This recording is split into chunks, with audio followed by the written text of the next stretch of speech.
May I first take this opportunity on the Western Easter to wish everybody who is celebrating Easter on this day a very happy Easter and obviously a very good day and a very great holiday. May everything be good and happy for yourselves and for your families. Well, even as we celebrate Easter, the world goes on, the war goes on in Ukraine. And yesterday I was reporting that Redovka, a Russian newspaper, was claiming that Bakhmut had been captured. Perhaps unsurprisingly, a flood of messages then appeared from all sorts of other sources denying that this was the case, saying that the fighting was still ongoing in Bakhmut.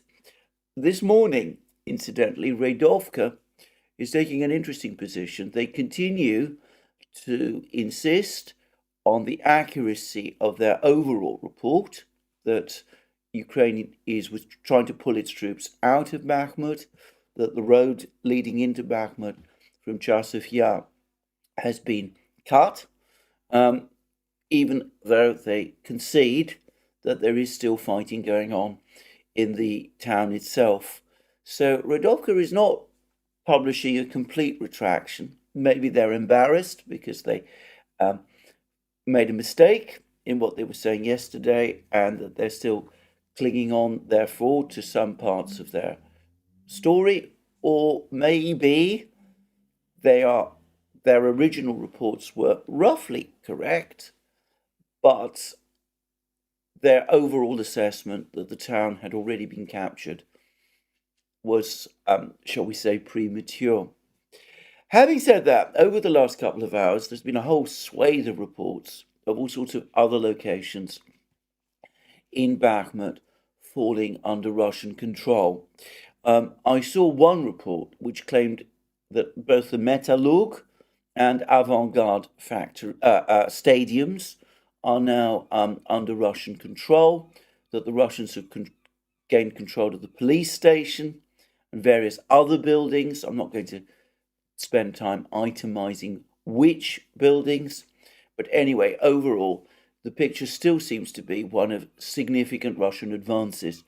And a Ukrainian channel conceded that Ukraine now only controls 10% of the town, so that the Russians, in effect, now control around 90% of the town. So that seems to be the situation in Bakhmut in itself. Russians continuing make very substantial gains. They're now within clear sight, it seems to me, of taking every single part of this town under control. There's some reports, again, from mainly Russian channels, that the Ukrainians have rushed reinforcements to the Bakhmut area to try to hold back the Russians or to prevent a total collapse of resistance there. But anyway, the direction of travel is clear. As I said, the Russians are continuing to make significant advances there. I'm going to make my own guess, which is that the Ukrainians by now have understood and accepted that they're going to lose Bakhmut.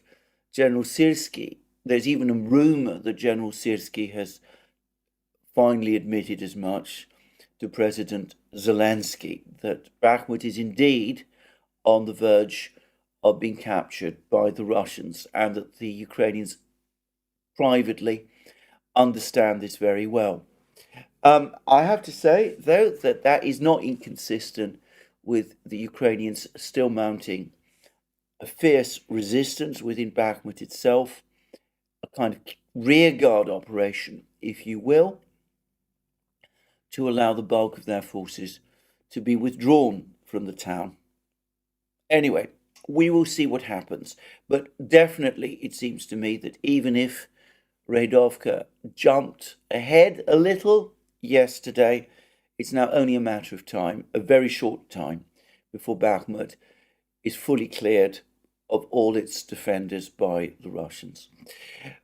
Incidentally, there's also reports of continuing fighting, that the Russians continue to press the Ukrainians in the surrounding villages of Bogdanovka and Orekhovo, Vasilievka, but details about this are very sketchy.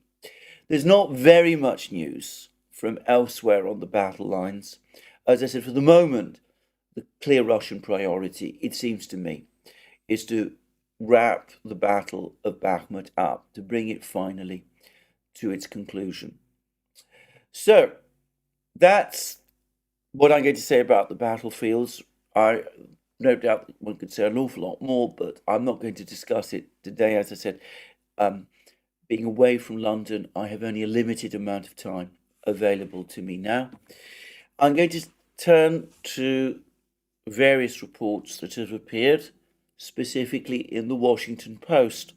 Now, the Washington Post has been reporting quite a lot recently about the war, and it's reporting, for example, that Ukraine is now so short of ammunition that they're having to husband the amount of ammunition they use, that they're having to create all kinds of substitute devices, that they're putting together kind of makeshift bombs to drop from drones because artillery fire is running down. The one thing that did strike me about this particular article in the Washington Post is that it said that Ukraine is firing around 7,000 rounds of ammunition, artillery ammunition a day. The Russians are firing, according to the Washington Post, more than 3 times as much. The 7,000 rounds a day is rather more than was the case a few weeks ago. Now, there have been reports from Russian sources that Ukraine has intensified its shelling over the last few week or so, perhaps in some sort of preparation for this offensive that it's preparing. But anyway, there's no real explanation of why there's been this jump from about 3,000 to 5,000 up to 7,000 rounds a day. It could be that the Washington Post is counting other things, other rounds as artillery shells. I mean, I understood the 3,000 to 5,000 to relate to heavy artillery shells. It could be that the Washington Post is treating lighter weapons as artillery, or it could be, as I said, that Ukraine is indeed using more artillery shells at the moment. But anyway, the overall story was of continued very heavy shortages of artillery and of ammunition, and of Ukraine being very short of shells, especially for its Soviet era guns, in other words, 152 millimeter shells. And by the way, the same is true about shells for the Western guns, of which the Washington Post says that Ukraine doesn't have that many of anyway. Incidentally, and on that front, I should just say, spinning off a program that Alex Christoforou and I have done on the Duran, that the Ukrainian Defense Minister, Alexei Reznikov, has been traveling around Balkan and Mediterranean countries. He's visited Bulgaria, Greece, and Cyprus to try and get deliveries of artillery shells. Now, Bulgaria obviously does have a certain amount of 152 millimeter artillery, or perhaps once did, because it was previously a part of the Warsaw Pact, and it did in fact manufacture 152 millimeter shells at one time. And of course, Greece has a sizable military for its size, which is reasonably well equipped with 155 millimeter shells. Cyprus, of course, has a much smaller army altogether. I do find it really rather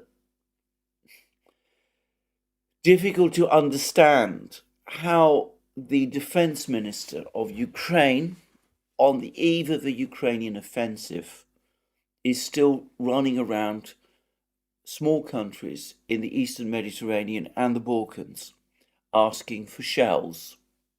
But there we are. That seems to be the major story. Anyway, the other story in the Washington Post, and indeed in many places now, relates to these big document dumps. There's been a second one, by the way, which I have not had the opportunity to assess. Now, again, we're getting all kinds of reports about how the documents have been distorted, supposedly by the Russians, to inflate Ukrainian casualties, reduce reduce Russian ones. The implication is that it's the Russians who've released these documents, which I think, by the way, is quite likely true. And the further implication is that this is all part of some great disinformation exercise on the eve of the Ukrainian offensive. Well, all I'm going to say about that is that I think these documents are genuine. About that, in fact, I have no doubt, and I don't think that they've been altered or manipulated in any particular way.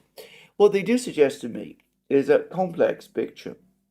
In some ways, the United States is fairly well informed about Russian military dispositions, which is completely unsurprising. They have very elaborate electronic intelligence systems, signals intelligence. They got many satellites. They got all of those things. So they know where the Russians have their positions, how many troops the Russians have, that sort of thing. They also claims that the United States has penetrated the Russian military and is able thereby to tip off Ukraine about where the Russians are about to launch attacks. The difficulty I have with this, and I'm not saying that the United States hasn't managed in some ways to get information from within the Russian military. Whether it has spies or not is another question.